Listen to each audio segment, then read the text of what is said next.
What's up, guys? Welcome back to another video. This is a reaction to 15 interesting US islands. I've not really ever gone into like islands the US has, or islands off the coast of the US and all these kinds of things. I mean, the only ones that I really recognize doing a reaction to is the Florida Keys, which will always be interesting to me. And I guess Hawaii as well, because that is obviously a group of islands, but it's just far from the US.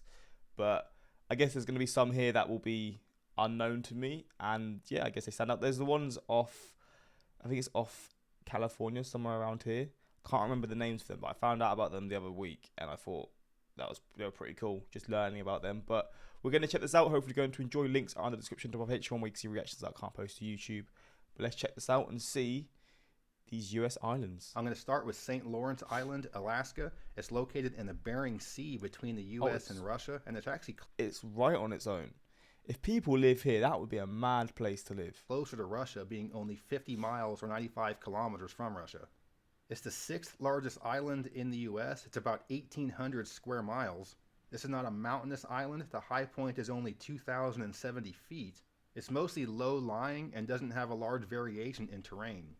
It has a population of around 1,400 people, mostly between the two towns there, Savunga and Gamble. Damn. And this island is essentially one of the highest elevation portions of the Bering Land Bridge.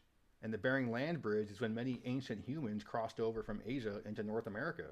But at the end of the last ice age, ocean levels rose a lot, so the only remaining portions of the Bering Land Bridge sticking out over the sea are these islands, including St. Lawrence Island. Jeez. Being so close to Russia, it's also been a strategic island for the U.S. military. Up until 1972, there was an Air Force station there. It was used for aircraft control, but also as a listening post.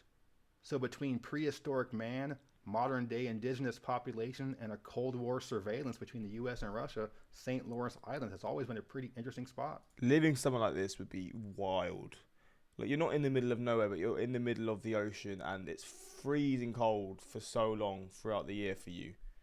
Obviously, there's the sunlight factor where throughout the year, a lot of the year, you'd have no sunlight, and then you have no darkness, I'm pretty sure, in this region.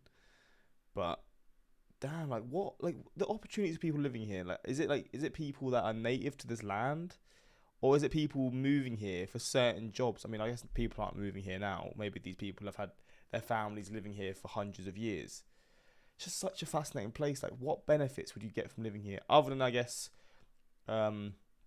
you're sort of just, you got the freedom. You don't have to live in like a big city where I guess there's a lot of issues that come with that. But I assume the cost of living is expensive just purely down to the fact of like importing food and all that kind of stuff. Interesting place for sure. And the fact that this is the first one, we're going to have a fun ride seeing all these different islands. The next one I want to discuss is Mullet Key, Florida. This is the largest of 5 keys at the mouth of Tampa Bay. And like many other islands at the mouths of bays, it was used by various factions as a fort through the years. It was used by the Spanish, the English, the Confederates, and then by the U.S. during the Spanish-American War. The fort on the island was named Fort de Soto, and after the Spanish-American War ended in 1898, the fort was still being used by the military. It was largely used as a bombing range. It was eventually deactivated in 1922 and sold to Pinellas County, which is the county where St. Petersburg is. So as a result, Mullet Key became Fort de Soto Park, and it, along with the other keys around it, became protected areas. There's a bridge that connects the mainland to Mullet Key, but to get to the other keys in the area, you have to take a ferry. It's worth noting that there is another Mullet Key just up the Gulf Coast in Florida. This one is much smaller and was home to an ancient civilization from about the years 500 to 1500. And it's home to some organic landfills, just discarded bones and shells by the indigenous population that was living there. What? And it's also worth noting that the 2 Mullet Keys were not named after the trendy quaff that perpetuates Florida, but rather the mullet fish. So yeah, 2 for 1 with Mullet Key in Florida. What a fascinating place. Next up is Cumberland Island of Georgia. This is the largest of Georgia's barrier islands. It's about 147 square. So this is one of those islands that is so close to the mainland. Obviously, it is an island, but I don't know how wide this water actually is. But this is like throughout the east coast of the US, right, where you have like all these waterways that have like these islands, like these islands. I mean, they're islands, but they're just, there's like little rivers going through them, and I guess it makes the transport of a lot of things a lot easier. think that's one of the. I think a long time ago I done a reaction to like the perks of the US geography, and this was like one of the things along the east coast of the US. Just a lot of these types of islands and rivers going through the coastal areas. Square miles. And as far as a little bit of trivia, this is also the westernmost point of the Atlantic Ocean in the U.S. Prior to the Civil War, most of the island was a cotton plantation and it was worked by hundreds of slaves. After the Civil War, the freed slaves there started a small village on the island. Now it's Cumberland Island National Seashore, and it has ferry access only to the mainland. Because the island is very important for migratory birds, there's a limited number of people that can visit the island on a permit system. It's very primitive on the island. The park facilities themselves are on the mainland. There is camping allowed and hiking and paddling, but there just really isn't any building on there. So is it sort of, I don't want to say it's untouched because people can go there, but I guess there's a lot of like, you really feel like you're in the wildlife. Like you're right in the deep end with all the wildlife because I guess there's no civilizations living there. Cool island, to be fair. There's a lot more to it. I mean, based off the image, I thought it was going to be a lot smaller, but I guess that's just because it's a map. You can't really judge how big it will be, but there seems a lot to it. Next, I want to mention Rock Island, Illinois. What? You may have heard of the city and county of Rock Island. The city has 37,000 people and the county has 144,000. I'm so confused. And it's part of the larger Quad Cities metro area between Illinois and Iowa, about 400,000 people in that metro. I wasn't thinking there was going to be an inland island. I don't know if I said inland. Inland island on this video. But within the Mississippi River that forms the state boundary there's an island, and it's called Rock Island. It's about 946 acres and is now known as the Rock Island Arsenal. This is the largest military weapons arsenal. There are more weapons manufactured here than any other military base. Prior to that, it was used as a summer resort spot for some of the indigenous tribes in the area. So similar to how nowadays we'll go to the beach or to a cabin for a summer getaway, this was a popular island for many of the tribes in the area for a summer getaway. It's also home to a large museum of the weapons they made there through the years, as well as a military cemetery because during the Civil War, the island was used as a prison for Confederate soldiers. Usually when we think of islands, we think of ones in the sea or in lakes, but there are some pretty cool islands in rivers as well. The next one I want to discuss is Avery Island, Louisiana. This is located in the southern portion of the state where it starts to get very swampy. It's about 3.5 square miles. And in terms of its formation, it's a salt dome. And what that means is salt precipitate or evaporate gets compacted under other sediments and becomes hard and becomes essentially an island, even though underneath it is just salt. And because of this, many of the indigenous tribes in the area would mine this island for salt to sell to some of the other tribes in the region. But the island is probably most well known for being the home of Tabasco hot sauce. The McElhaney family from this island, that's a pretty cool flex for a small island like that. He lived there on Avery Island, and that's where they started Tabasco brand hot sauce. But the McElhaney family and trust that has owned most of the island for many years has preserved a lot of the island as a nature sanctuary. There's a private botanical garden there called Jungle Gardens, as well as an area called Bird City. And this is a very popular spot for bird watchers as well as anglers. However, the McElhaney family also released a bunch of nutria in the wild. This is a large invasive rodent from South America. It looks kind of like a beaver, but they're a major pest and they've been wreaking havoc in South Louisiana for decades. The next island on the list is Kent Island, Maryland. This is the largest island in the Chesapeake Bay. It's about 32 square miles. There are about 17,000 people that live on the island, mostly between the two towns of Stevensville and Chester. And this is actually the oldest English settlement in North America after Jamestown, Virginia, and Plymouth, Massachusetts. Jeez. And it's located in one of the narrowest parts of the bay, and as a result, the Chesapeake Bay Bridge was built over this island, connecting the western part of Maryland to the eastern shore. The bridge was built in 1952, so prior to that, the only access to this island was by boat. And because of that, the island has largely become a bedroom suburban community to the DC-Baltimore metro area. Yeah. What a cool place to live. The scenery is insane. It's unlike, I feel like, most places that people and families tend to live. You've got all these waterways around you, and it just seems very peaceful just from these images alone. The island used to be largely used for agriculture and seafood, but again, now it's mostly a suburb and used for day trips. When I say suburb, I don't mean cookie cutter McMansions, but because there aren't many jobs on the island and it is so close to DC and Baltimore, it is largely a suburb in terms of how it's used. Next on the list is Mount Desert Island, Maine. This is the largest island in Maine and the western extent of what is usually referred to as Down East Maine. This was once part of the French colony of Acadia, and the English and French fought over this region many times. Maine became part of English territory, and when the U.S. gained independence, became part of the U.S. The highest point on the island is Cadillac Mountain at over 1,500 feet, and it's the highest point on the U.S. East Coast. And a little factoid I picked up from doing the research on this is that because this is the highest elevation on the East Coast, it's also the first place in the U.S. that sees the sunrise every day. In the early 20th century, conservation efforts began to help protect Mount Desert Island so it wouldn't become overdeveloped with tourist lodges. A lot of land was donated. It was spearheaded by a guy named George Dorr, and it eventually became Acadia National Park, and he was the first park superintendent. The coastal areas on this island are mad. I feel like it's just one of those islands, I guess, just throughout all the coastal areas, you're going to get cool images and it's just going to stand out. Although I wonder how George Dorr would feel about how he wanted to protect this island from development, but you go there now, it's one of the busiest national parks in the country, often bumper-to-bumper traffic. But Mount Desert Island isn't just Acadia National Park. There are 10,000 residents that live there year-round. The largest town there is Bar Harbor, and it's a cute little town with some nice local restaurants and boutiques, but it can get overrun with tourists in the summertime. But just know that if you're going to drive up there for a day trip in the summertime, it could be hard to park the car and buy. Bloody hell, this is a crazy picture. It's like you're getting a little bit of taste of Hawaii within Maine. I'm just saying that because of like the mountains in the background. This is crazy. Ahaba. Okay, now heading up to Michigan, I'm going to Isle Royale. This is the largest island in Lake Superior. It's about 207 square miles. And it's also the second largest island in the contiguous U.S., with only Long Island, New York being larger. The entirety of the island is Isle Royale National Park, and this is the 7th least visited national park in the country. There are no roads on the island. You have to get there by ferry. And it's a very primitive island with just a couple of National Park Service buildings there. And from a zoology standpoint, something that is very interesting about Isle Royale is it's the only place on Earth where wolves and moose coexist without the existence of bears.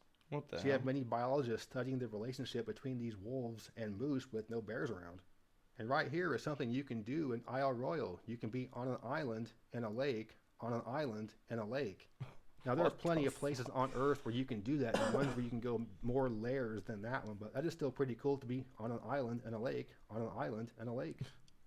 Keeping it in Michigan, I'm going to Beaver Island, located in Lake Michigan. This is the largest island in Lake Michigan. It's about 56 square miles. It's accessible by ferry and also small plane. You can take a car on a ferry, and there are a handful of cars there, but it's not really a place you drive around. The island was largely a fur trading post into the mid-1800s, and around that time there was also a very interesting religious history with an offshoot of the LDS Church. A competitor to Brigham Young, who felt he was the correct successor to Joseph Smith, took a large group of people to Beaver Island, Michigan. They were eventually expelled, and the island was used mostly for fishing and logging, but now it's mostly for tourism. There are many inland lakes as well as beaches and multi-use trails on the island. Something else really interesting about this island is the Beaver Island Sun Circle. And this is a circular grouping of stones that acts as a solar calendar, and it was created about 1,000 years ago. What? It's very similar in concept to Stonehenge, and it aligns with the solstices. Wow. Keeping it in Lake Michigan, but crossing the state line into Wisconsin, I'm going to Washington Island. This is the second largest island in Wisconsin and its largest one in Lake Michigan. It's about 23 square miles. The island is part of Door County. Door County is that peninsula that juts out into Lake Michigan. And like a few other spots, there was a dispute between Michigan and Wisconsin as to who owns this island.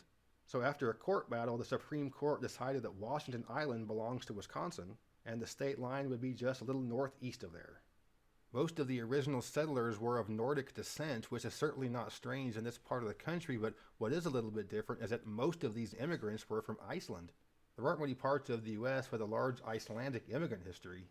Something on the island is called Stavkirk, which is Old Norse for stave church, and this is a 1983 replica of a 12th century Norwegian church. It's used for occasion. I feel like this would be really good for like a horror movie. Like, this could just be a very good setting for a horror movie. I mean, it looks cool, but it's also quite creepy. Services and also special ceremonies. The Great Lakes are known for having had a lot of shipwrecks through the years, and there have been many in this area as well. And this part of Wisconsin, around the end of Door County Peninsula and Washington Island, is referred to as Death's Door. Welcome to Wisconsin, Death's Door. Heading west to another lake, warm let's welcome. Look at Wizard Island in Oregon. Crater This Lake. is an island located within Crater Lake. See, this is the one that I've seen many times. It is very cool. I mean, it's probably the most island sort of on the eye. It just stands out so much because it's just so unique. Which is located within Crater Lake National Park. The island itself is 316 acres, and Crater Lake is one of the deepest lakes on Earth. It's 1,949 feet deep. It's the deepest lake in the U.S. and the 10th deepest lake in the world. The cringe that I get just from the idea of that is awful. Wizard Island stands at 755 feet above the lake level, and what it is a cinder cone. And this is composed of remnants of a volcanic eruption, so solid debris goes up in the air, comes back down, and settles in a cone form. And Wizard Island itself has its own little crater on top. And because this crater can sometimes have water in it, it's referred to as the Witch's Cauldron. What you get the Witch's hell? Cauldron on Wizard Island. Wow. There are national park boat tours that go around Crater Lake, and they can drop you off at Wizard Island if you want to hike around a little bit. There are 2 hiking trails on the island. One is very steep and goes to the top. The other one goes around the base. So yeah, Wizard Island, an island in a crater on a volcano. Going Crazy back to place. the east coast, I'm looking at Block Island, Rhode Island. It's about 9.7 square miles and has a permanent population of about 1,400 people. There are multiple ferries you can get to the island from Rhode Island, New York, or Connecticut, and there's also a small airstrip. There are a handful of cars on the island, but this isn't somewhere you're going to be driving around a lot. The name of the town on the island is called New Shoreham, and overall there's development on about half of the island. The other half is protected. And from a percentage perspective, the population has actually gone up quite a bit. The population density is probably quite high because it looks like it's very populated. It was only 1,051 people in 2010 and then 1,400 in 2020. That's almost a 50% growth in just 10 years. At the south end of the island are the Mohegan Bluffs. They're about 150 feet, and there's a steep staircase that goes from the top down to the beach. And the island in general has a lot of nice beaches and a lot of multi-use trails as well. Like many other sea islands, it's a very important spot for migratory birds, and because it's just about the only part of the National Park Service in Rhode Island, that's what made their National Park Quarter. The next one I want to mention is right here in the town I live. It's McClellan Island in Chattanooga. Oh, This is a 19-acre nature sanctuary located right in the Tennessee River. A nature sanctuary within a city. That's a cool idea. I mean, I have no idea what it's going to look like, but I feel like it's going to be really cool. And it's going to stand out because I guess it's in the middle of, like, I don't know if it's like the major part of the city. But yeah, I'm interested to see how this is going to look. River in the heart of downtown. So if you're driving over the river... Oh, it's very small. So it's just this island with all these trees on it, I guess. On one of the main bridges, you go right over the island, although there is no access to the island from the road. And if you're walking on the pedestrian bridge, you see the island as you cross the river. You can only get there by boat. People usually paddle to it with a canoe or kayak. And even though it looks really small when you drive by it, there's a 1.5 mile hiking trail on it. What? There's a group campsite 1.5 miles on the island, and if you reserve it, you get the entire island to yourself. People can use it as a day excursion, but they have to be off the island by sunset. But because there's limited access, most people that live in Chattanooga have never been there. So it's like an out in the open hidden gem. And the last one that I want to mention is an island that is a college campus. It's the campus of Texas A&M University at Corpus Christi. And it's literally an island that is nothing but a campus. Wow. The island is 240 acres, and the campus has 11,000 students, although not all of them live there. And the mascot for the school is, in fact, the Islanders. The university started in the 1970s and became part of the Texas A&M system in 1989. This is going to be one of the maddest universities to go to. Then a whole island dedicated to just the university. Like, living here on campus and stuff must be such an interesting experience. Damn. It was originally a much smaller Baptist college that went out of business. Now, even though you're right next to the mainland, and Shaquille O'Neal can probably walk between the two with his head still sticking out of the water, but it is still kind of cool to have an island college campus. What an interesting thought. Shaquille O'Neal could stand up, have his head poking out. What the fuck? Campus. However, the university does not have a geography department. And as far as I know, this is the only university in the country that is an island, and that alone should warrant it having a geography department. But alas, we'll settle for a weird quirk of its campus location.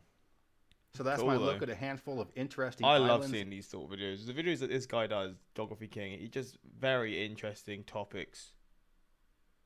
I appreciate that Geography King helps me learn so much about my country. I've learned more about the US geography through this channel than I did in school. As a huge geography nerd, you are one of the few channels where I always know I'm going to learn something new. You might be interested in Tillamook Rock, one of the few islands off the coast of Oregon. It has a very famous lighthouse called Terrible Tilly. It's actually for sale, currently uninhabited. Imagine owning a lighthouse. That would be pretty cool. But yeah, hopefully you guys enjoyed this reaction. If you lived on these islands, or if you live on these islands, or if you've been to these islands, or whatever, let me know how cool they really were. But yeah, this is just a cool video looking at this stuff. Hopefully you enjoyed, and until next time, like, subscribe, peace.